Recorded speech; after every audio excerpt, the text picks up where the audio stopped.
구원의 이야기, 그러니까 1차 미디안 족속들과의 전쟁을 마무리하는 이야기들 여러분과 함께 나누도록 하겠습니다. 사사기 6장부터 8장은 미디안의 포악한 압제에 대한 사사 기드온의 활동에 대해서 기록하고 있습니다. 여러분이 계속 보고 있는 것과 마찬가지입니다. 3장부터 5장까지는 드보라와 4명의 사사들을 말했다라고 한다면 오늘 8장까지 사사 기드온 한 사람에 대해서 이야기를 하고 있는 것입니다. 사사기 8장에서는 기드온이 에브라임의 공연한 불평을 무마합니다. 그리고 그의 300명의 군사와 함께 하나님의 능력을 힘입어 미디안 군대를 진멸하는 이야기가, 마무리하는 이야기가 나옵니다. 그런데 미디안 군대를 진멸하러 가는 도중에 숫곳이라는 곳과 브누엘을 지나게 되는데 300명의 군사가 매우 지쳐서 우리 군사들에게 양식을 좀 주시오, 물을 좀 주시오 라고 했더니 이 숫곳과 브누엘 사람들이 그냥 무시하는 거예요. 우리가 뭔데 말이야 당신들한테 음식과 물을 내어주겠는가. 만약 이런 생각이 있었던 거죠. 만약 당신들이 미드온에게 패한다면 우리가 그 뒷감당을 어떻게 할 수 있겠소 라고 하면서 주지 않았습니다. 참 모욕을 당했지요. 돌아오면서 미디안도 정벌하고 또한 숫곳과 브누엘 사람들도 처벌하는 기드온의 이야기가 나와 있습니다. 여러분, 이제 숫곳, 브누엘 이것이 어딘가 하면 바로 이곳입니다. 요단강에서 오른쪽 있는 이 부분이죠. 그러자 온 이스라엘은요, 기드온이 미디안을 다 척결해 버리자 기드온에게 나와서 우리들을 다스리는 왕이 되어 주십시오 라고 기드온에게 요청합니다. 그러나 기드온은요, 이스라엘의 왕은 여호와 하나님 한 분뿐입니다. 이게 이제 사사기의 주제입니다. 이스라엘의 왕은 여호와 한 분뿐입니다. 이게 사사기의 주제거든요. 이스라엘을 구원하신 분은 내가 아닌 하나님 여호와이심을 분명히 선언합니다. 그런데 말입니다. 그 뒤에가 문제예요. 항상 우리는 잘 되고 나서, 잘 하고 나서 그 뒤에가 문제입니다. 좋은 일이 있으면 항상 막아 낀다. 그 말이 그런 거죠. 잘하고 잘 되다 보면 이스라엘의 왕은 여호와 하나님 한 분뿐입니다. 우리 자손들은 당신들이 왕이 될 수가 없습니다 라는 이런 좋은 대답을 하고 나서 미디안 사람들에게 탈취한 금을 보니까 너무 탐이 나는 거예요. 누가요? 기드온이.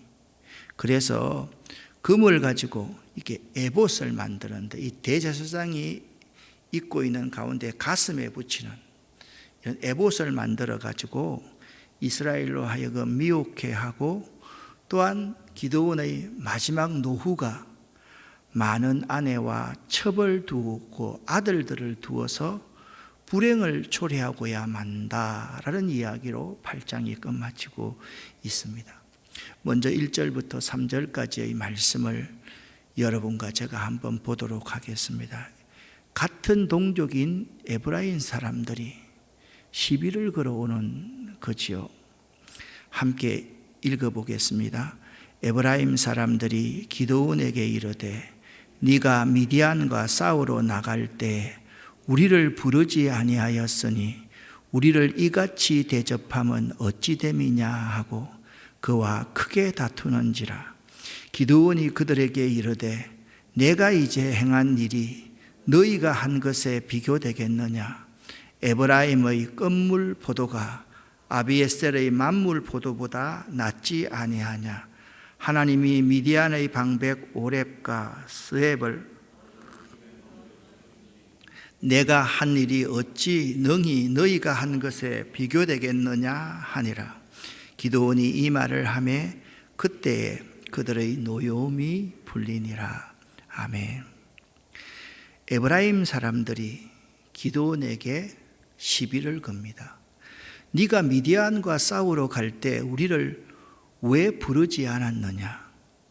우리를 이처럼 대접함이 어찌미냐? 그와 크게 다투는지라. 에브라임 지파가 이스라엘의 지파 가운데 가장 큰 지파거든요.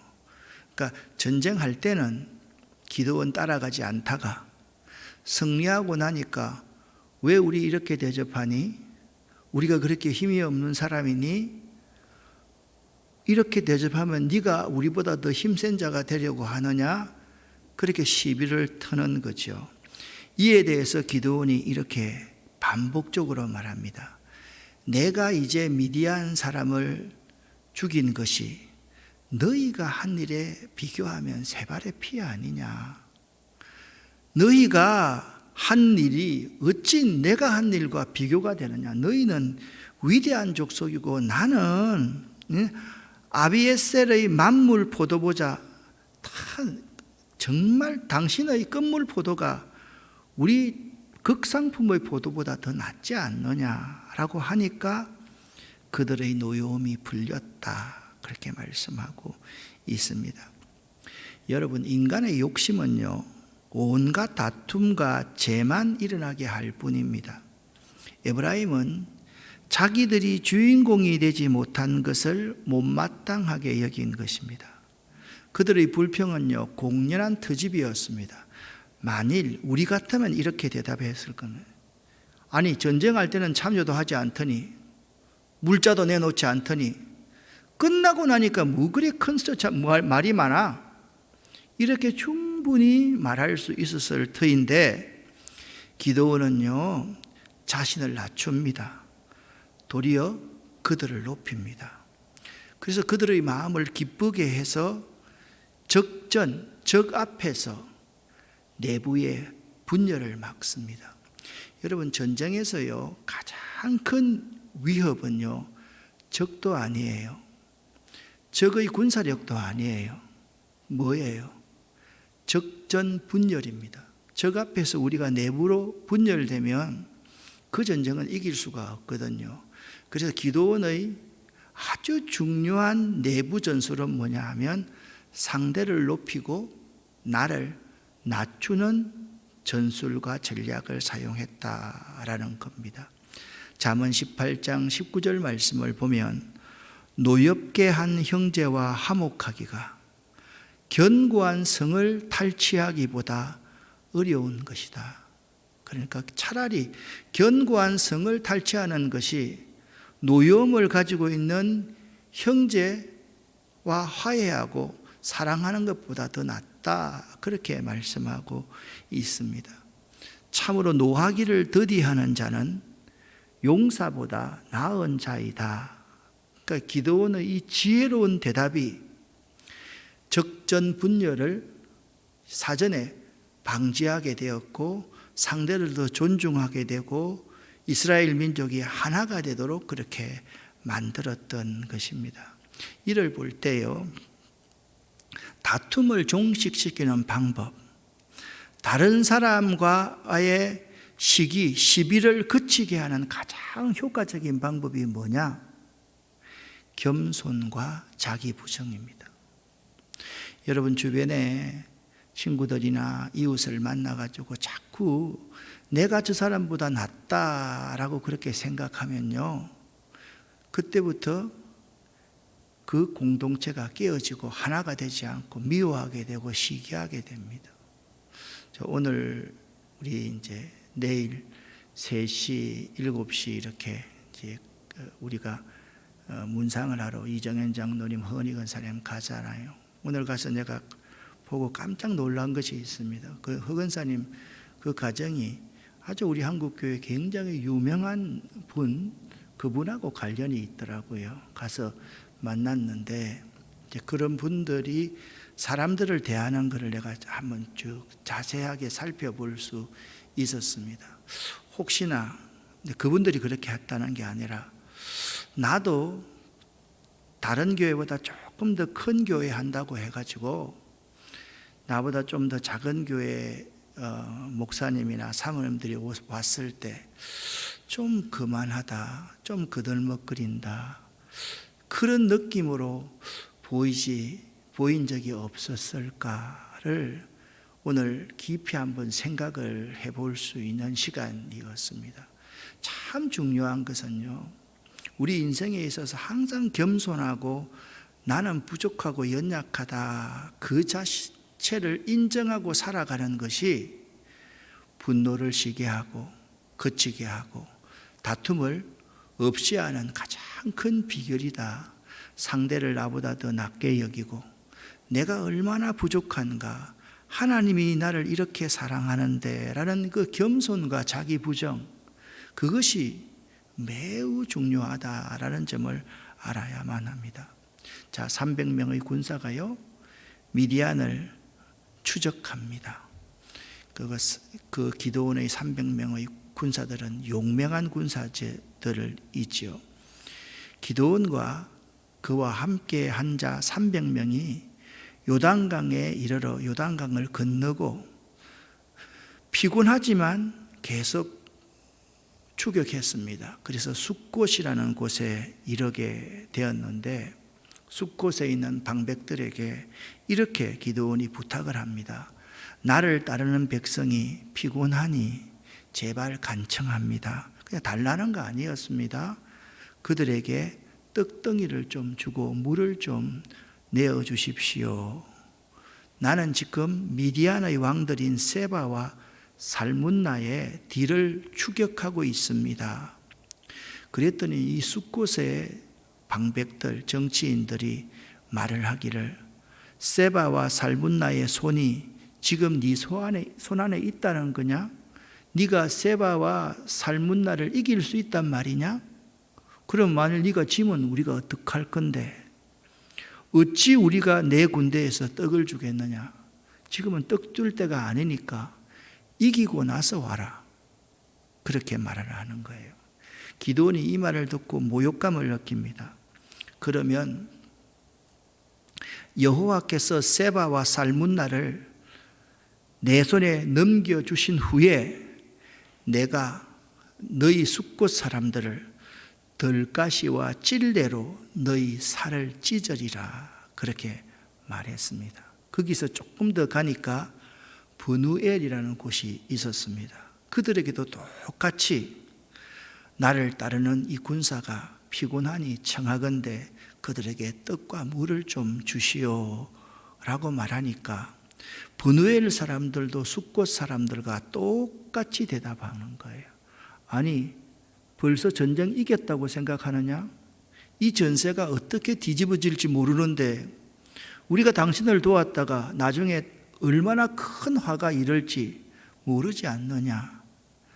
그렇게 하니까 9절 말씀을 보니까 기드온이 숫곳 사람의 방백들에게 말한 것과 똑같이 브누엘 사람들에게 내가 평안히 돌아올 때에 이 망대를 헐리라, 그렇게 선포했습니다. 이때 이제 여러분 지금 이제 이곳이 어딘지 아까 지도를 봤지요. 바로 여기입니다. 숫곳과 브누엘이라는 곳이 숫곳을 지내서 브누엘로 지나가게 되었던 것이죠. 기드온은요 숫곳과 브누엘에서 아무런 도움을 받지 못했지만 그래도 포기하지 않고 300명의 군사가 먹을 것도 안 먹고 끝까지 미디안의 왕들을 쫓아갔습니다. 그리고 세바와 살문나를 생포하고 돌아옵니다. 보란 듯이 숫곳과 브누엘 사람들에게 끌고 갔습니다. 자, 여기 봐라. 그들이 내 손 안에 있다 하지 않았느냐? 여호와께서 그들을 내 손에 두셨다. 너희들이 우리를 돕질 않았지. 우리를 돕질 않았다는 것은요, 여호와 하나님을 배반했지, 그 말입니다. 그리고서 이렇게 말합니다. 11절부터는 앞의 내용과 연결됩니다. 적군이 안심하고 있는 중에 기드온이 세바와 살문나가 도망하는 것을 추격하여서 사로잡고 그 온 진영을 격파했습니다. 13절입니다. 요아스의 아들 기드온이 전장에서 돌아오다가 숫곳 사람들과 그리고 브누엘 사람들에게 찾아갑니다. 숫곳 방백들과 장로들 77명을 그에게 적어준 한 소년이 적어준 대로 숫곳과 살문나를 추격할 때 도와주지 않았던 그들을 붙잡아서 들가시와 찔레로 숫곳 사람들을 징벌하고 브누엘의 망대를 헐며 그 성읍 사람들에게 벌을 내렸습니다. 그리고 미디안의 두 왕을 죽이게 됩니다. 근데 두 왕이 죽을 때요, 이렇게 기드온이 자기의 20절 보니까 맏아들 여델에게 네가 이 미디안의 왕들 두 사람을 죽여라, 그렇게 말하니까 이 여델이라는 아들이 어려서 칼을 들어서 그들의 목을 베지를 못하는 거예요. 그때 이제 미디안의 왕과 장수도 사실 굉장한 사람들이었기 때문에 이렇게 말합니다. 네가 네 손으로 우리를 죽여라, 기드온 보고. 그러면서 이제 사람이 어떠하면 그의 힘도 그러하니라. 이거 굉장히 어려운 번역인데요. 뭐라고 말하는가 여보시오. 당신이 우리를 죽이시오. 내가 어린 아이한테 죽어서는 되겠습니까? 사내가 할 일을 어떻게 어린 아이에게 맡기지 마십시오. 우리들은 기드온 당신 손에 죽겠소. 그래서 기드온이 세바와 살문나를 죽였다. 죽였는데 여기서 이제 유혹이 들어갑니다. 그들을 죽이고 나서 보니까 그들의 낙타 목에 있는 초승달 장식들을 떼어서 가졌다. 이 초승달 장식들은요, 그 시대에 하늘의 일월성신을 믿는 신적인 부적 같은 거였거든요. 자, 이렇게 이제 미디안의 모든 것들을 다 정벌이 끝났습니다.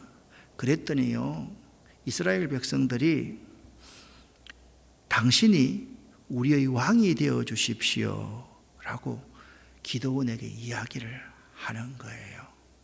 그랬더니 기드온이 뭐라고 말하고 하면 내가 너희를 다스리지 아니하겠고 나의 아들도 너희를 다스리지 아니할 것이요 여호와께서 너희를 다스리시리라. 아멘. 이럴 때는 아멘 하면요 절대 손해가 안 되는 거예요. 다시 한번 해봅시다. 내가 아니하겠고 나의 자손들도 아니하겠고 여호와께서 너희를 다스리시리라. 아멘. 이렇게 말하는, 참 여러분 가만히 한번 보십시오. 여호와께서 너희를 다스리시리라. 이것이 사사기의 주제 구절이었다라고 말씀을 드렸지 않습니까? 그런데 그 기드온의 대답은 옳은데 그의 말에는요 나중에 보면 진정성이 결여되어 있습니다. 그걸 어떻게 해서 아는가 하면 그의 아들의 이름을 아비멜렉이라고 지었습니다.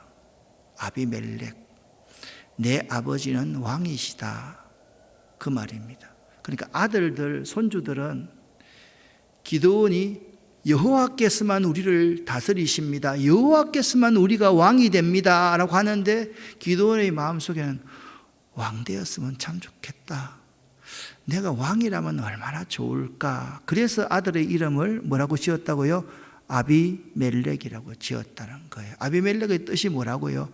나의 아버지가 왕이시다 라는 뜻입니다. 그러니까 겉으로는 하나님이 왕이시라고 말을 하지만 실제로는 자신이 왕처럼 살고 있고 자기 아들들이 왕처럼 살고 있는 거예요.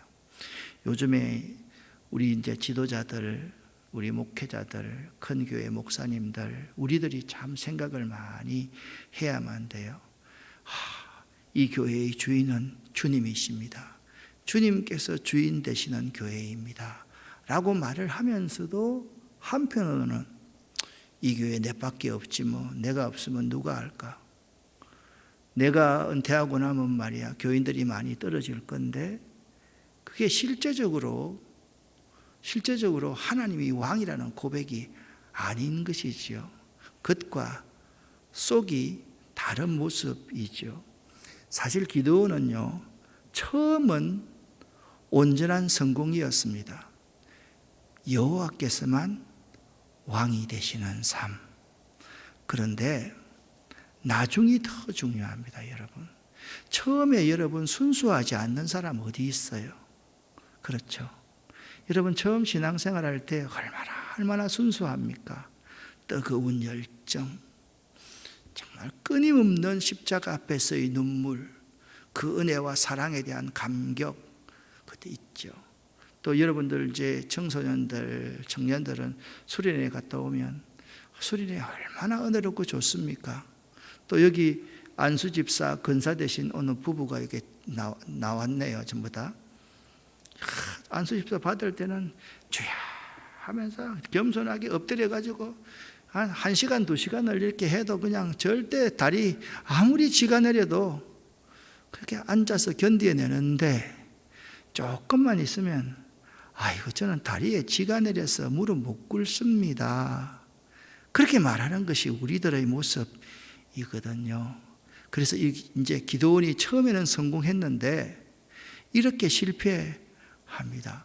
기드온이 어떻게 말하는가 하면, 여러분, 요즘 말하면 백성 여러분, 내가 여러분에게 요청할 일이 있으니까 들어주실래요? 하니까 무리가 요즘 말로 하면 아멘, 우리 모든 것 다 드리겠습니다, 우리가 즐거이 당신께 드리겠습니다 라고 이야기를 했다라는 거죠. 그래서 기드온이요, 탈취한 이 미디안에게서 탈취한 금붙이들을 내게 달라 그렇게 말을 했는데요, 기드온이 그 금붙이로 뭘 만드는가 하면 에봇 하나를 만들어서 자기의 성읍 오보라에 두었더니, 자, 여기서 가장 중요한 단어가 뭘까요? 에봇을 만들었으면 하나님의 성전에 두어야지 자기의 성읍에 두면 됩니까? 안 됩니까? 아마 처음에는 순수한 마음으로 만들었을 거예요. 대제사장이 입는 옷이거든요, 의복이거든요. 그런데 그 에봇을 왜 자기의 성읍 오보라에 두는 겁니까? 그때부터 문제가 생기기 시작한 거예요. 그것이 기드온과 그의 집에 뭐가 되니라? 올무가 되니라 라고 말씀하고 있는 거예요. 백성들이 이렇게 말합니다. 25절을 다시 한번 보십시오. 무리가 대답하되 우리가 즐거이 드리리이다 하고 겉옷을 펴고 각기 탈취한 귀고리를 그 가운데 던지니까 그 금붙이가 여기 지금 나오는데 엄청난 액수의 돈이었다.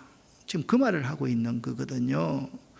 그 엄청난 액수를 가지고 에봇을 만들어 가지고 하나님의 성전에 두어야 될 사람이 자기의 성읍 오보라에 두었기 때문에 그것이 기드온과 그의 집에 올무가 되었다. 사람들은 생각할 때 에봇이 온 이스라엘을 음란하게 하였다, 이렇게 말을 하고 있잖아요. 지금 딱 보면 27절 말씀에 그 말씀하고 있잖아요. 여러분, 사람이요, 돈이 있으면요 음란하게 돼 있어요. 돈밖에 모르면 음란하게 돼 있어요. 그러니까 기드온이요, 여호와만이 우리의 왕이 되셔야 합니다 라고 하면서 아들의 이름은 우리 아버지의 이름은 왕입니다 라고 짓고 나서 백성들에게 부탁할 게 있습니다. 내가 이겼으니, 내가 승리했으니 여러분이 탈취한 그 금붙이를 좀 내놓으십시오 라고 에봇을 딱 만들었는데, 요걸 오늘날로 버전하면 성전을 지었는데 이 성전이 누구 거라고요? 하나님의 주님의 것이 아니고 내 것이 되었다. 그것이 기드온과 그의 집에, 여기 그의 집이라는 것은 뭐냐면 기드온 후대에 아니면 이스라엘 나라에 다윗의 집, 사울의 집 하면 그 왕조를 의미하거든요. 그의 집에 올무가 되었다라고 말씀하고 있습니다. 기드온이요 변화되어야 될 터인데 기드온이 변질되었어요. 여러분 변화와 변질이 다릅니다. 상태 그것이 바뀌는 게 변화와 변질의 공통점입니다. 근데 변화라는 것은 긍정적으로 하나님을 위해서 바뀔 때 그건 변화라고 말할 수 있는데 나를 위해서 바뀌어지면 그것은 변질이라고 말을 합니다. 많은 사람들이요 변화와 변질을 단어는 구별할 줄 아는데 어떤 일의 결과에 있어서 변화와 변질을 구분할 줄을 몰라요. 하나님을 향해서 내가 바뀌어야 되는데요 자꾸 자기를 위해서 모든 것을 바꾸어 가는 거예요. 변질된 사람이 되면 안 되는 거예요. 오늘 보십시오. 기드온이 그 금으로 에봇 하나를 만들어, 나는 이 말씀도 굉장히 의미 있다고 생각해요. 에봇을 여러 개 만들지 않았어요. 왜 하나만 만들었을까? 이건 제 해석입니다. 자기만 가지려고. 그렇지 않겠어요? 여러 개 만들면 여러 명이 나누어야 되잖아요. 에봇 하나를 만들어 자기 성읍 오브라에 두었더니, 여기 참 중요한 단어가 에봇 하나를 만들어 자기의 성읍에 두었다라는 말입니다. 그것이 기드온과 그의 집에 올무가 되었다라고 말씀을 하고 있습니다. 자, 그리고 나서 기드온의 죽음의 이야기를 하고 있습니다. 여러분 29절부터 32절까지 기드온의 죽음에 대해서 말을 하고 있는데 같이 한번 읽어 보십시다. 잘 읽으셔야 됩니다. 요아스의 아들 여룹바알이 돌아가서 자기 집에 거두하였는데 기드온이 아내가 많으므로 그의 몸에서 낳은 아들이 70명이었고 세겜에 있는 그의 첩도 아들을 낳았으므로 그 이름을 아비멜렉이라 하였더라. 요아스의 아들 기드온이 나이가 많아 죽음에 에비에셀 사람의 오브라에 있는 그의 아버지 요아스의 묘실에 장사되었더라. 아멘. 제가 만일 사사기의 기자라고 했으면 저는 이 부분을 뺐을 것 같아요. 요아스의 아들 여룹바벨이 돌아가서 자기 집에 거두하였는데, 자, 여룹바벨이라는 뜻이 뭐라 그랬습니까? 바알의 신당을 깨뜨린 사람이라는 뜻입니다. 그런데 바알이라는 것이 어떤 의미인지 아세요? 우리가 물질의 신이라고 생각하는데 바알의 신은요, 바알은 남성신입니다. 아세라는 여성신입니다.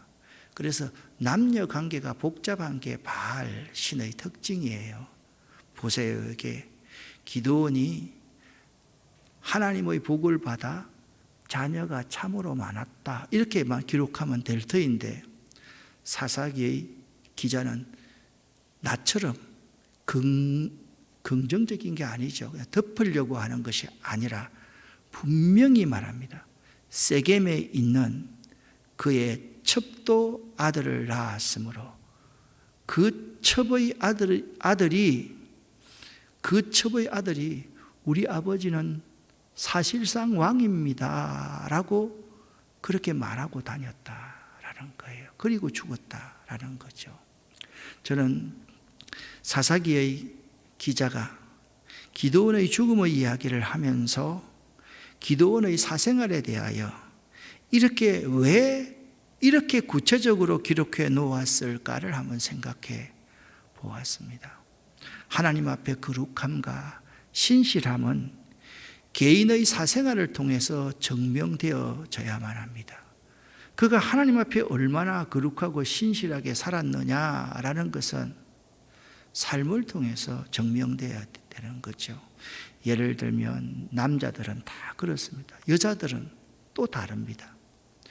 여성들은 하나님 앞에 내가 거룩하고 신실하다 그러면 내 아들, 딸밖에 모른다. 그러면 하나님 앞에 거룩하고 신실하게 사는 것이 아니에요. 왜? 하나님은 항상 우리가 타인을 이롭게 하는 존재, 모든 사람을 자녀 삼아서 그들에게 복음을 전하라고 말했으니까 말입니다. 이 기자의 기록한 의도를 우리가 한번 잘 생각해 볼 수 있으면 참 좋겠다라고 생각합니다. 그리고 이때의 사람들이 얼마나 사악했는지 오늘 33절부터 35절은 이렇게 말씀을 하고 있어요. 제가 한번 읽어볼게요. 기드온이 이미 죽었습니다. 죽고 나니까 이스라엘 자손들이 돌아서 하나님을 배신했습니다. 하나님께 돌아섰습니다. 바알들을 따라서 음행하였으며, 보세요. 기드온이 처벌두고 했던 것과 똑같이요. 바알들을 따라서 음행하였으니 또 바알 버릿을 자기들의 신으로 삼고, 이 바알 버릿이라는 말은 오늘 본문 여기밖에 안 나와요. 그런데 이 바알 버릿이라는 것이 뭐냐? 이 바알의 신들을 섬기는 사람인데 하나님을요 표현을 할 때 언약의 신, 약속의 신이라고 그렇게 말을 하잖아요. 그죠? 하나님은 우리 구약 성경을 오래된 약속, 올드 테스트먼트, 신약 성경 뉴 테스트먼트라고 말을 하잖아요. 이 바알 버릿이라는 이 단어는요, 그들도 바알도 물질과 이 세상을 섬기는 것도 신의 약속이다라고 믿는 그러한 사람들이었습니다. 자, 여러분, 이들이 어떻게 살았는가? 두 가지로 살았습니다. 여호와 자기들의 하나님을 기억하지 아니했습니다. 어떻게 해서요? 기드온이 죽고 난 후에 이스라엘 자손들이 돌아서서 여호와 자기들의 하나님을 기억하지 아니하며, 저는 이 사사기 기자가 정말 대단한 분이라는 생각이 들어요. 그냥 여호와 하나님을 기억하지 아니하며 이렇게 말하면 참 좋았을 건데, 여호와 자기들의 하나님을 기억하지 아니하며 또 그들에게 큰 은혜와 사랑을 베풀은 기드온의 그의 집도 후대하지 않았다라고 말씀을 하고 있는 거죠. 그렇습니다. 사랑하는 여러분, 눈을 뜨고 이제 잘 한번 저를 봐보십시오. 어려울 때는요, 하나님을 열심히 찾다가도 그의 보살핌으로 거기에서 구원받고 복을 받게 되면 그 다음에 자기 마음대로 해버리는 바로 인간의 사악한 모습을 바로 여기서 발견할 수 있습니다. 이것은 인간의 죄와 부패함이 얼마만큼 뿌리 깊은 것인가를 보여줍니다. 과연 우리에게 하나님의 은혜와 사랑 외에 필요한 것이 뭐가 있겠습니까? 오늘 새벽 설교를 하면서 그런 말씀을 여러분과 함께 나누었는데 여러분 기억하시는지 모르겠습니다. 내가 가장 어려운 그 순간이라 할지라도 하나님이 나와 함께 하신다는 사실을 깨닫는 그 순간이 가장 행복한 순간이다. 자, 그런 거거든요. 그러면 바꾸어서 한번 생각해 봐요. 내가 아무리 잘되고 형통하게 되어 있을 그 순간도 여호와 하나님을 잊어버리면 가장 불행한 사람이 되는 거고, 그러한 순간에 기드온처럼 민족을 구원한 그의 후손들을 바로 대우하지 않는 것, 그것도 참 얼마나 비극적인 일인가를 우리에게 가르쳐 주고 있다라는 겁니다. 사랑하는 여러분, 죄 많은 우리 인간들은요, 항상 첫 번째, 하나님이 누구시며 하나님이 베푸신 은혜들이 무엇인지를 항상 헤아려서 그걸 자꾸만 되돌아볼 수 있는 신앙생활을 해야 돼요. 이게 반복적이어야 돼요. 이스라엘 백성들의 모습은요, 하나님이 복을 주시면 하나님을 배반하고 그렇게 벌을 받고 또 부르짖고 용서함 받는 것이 이스라엘 백성들의 생활의 패턴이라고 한다면, 은혜 받은 우리들은요 반드시 세 가지의 이 패턴을 기억해야만 됩니다. 첫 번째, 하나님이 누구시며 하나님이 나와 우리 가정에 어떤 은혜와 복을 주셨는지를 잘 헤아려서 나 자신을 되돌아보는 삶, 그 삶을 우리가 날마다 살 수 있어야 된다. 여러분, 오늘 저녁에 꼭 기억할 수 있기를 예수 이름으로 간절히 축원합니다. 기도하겠습니다. 하나님 아버지여, 우리는 기도원처럼 주님이 주인이십니다. 우리에게 왕은 한 분 하나님밖에 없습니다 라고 고백하면서도 또한 다른 길을 뚫어놓고 처백에서 아비멜렉을 얻어서 우리 아버지는 하나님이십니다 라고 고백하게끔 만드는 모습이 우리들의 모습임을 이 시간 고백합니다. 하나님 아버지, 하나님이 누구시며 하나님이 우리들과 우리의 사업과 우리의 가정과 우리의 자녀들에 어떤 은혜를 베푸셨는지를 헤아려서 날마다 그 은혜 아래 살아가는 저희가 되기를 원합니다. 하나님 도와주시옵소서. 함께하여 주시옵소서. 역사하여 주시옵소서. 예수 그리스도 이름으로 축복하옵고 간절히 기도 올립니다. 아멘.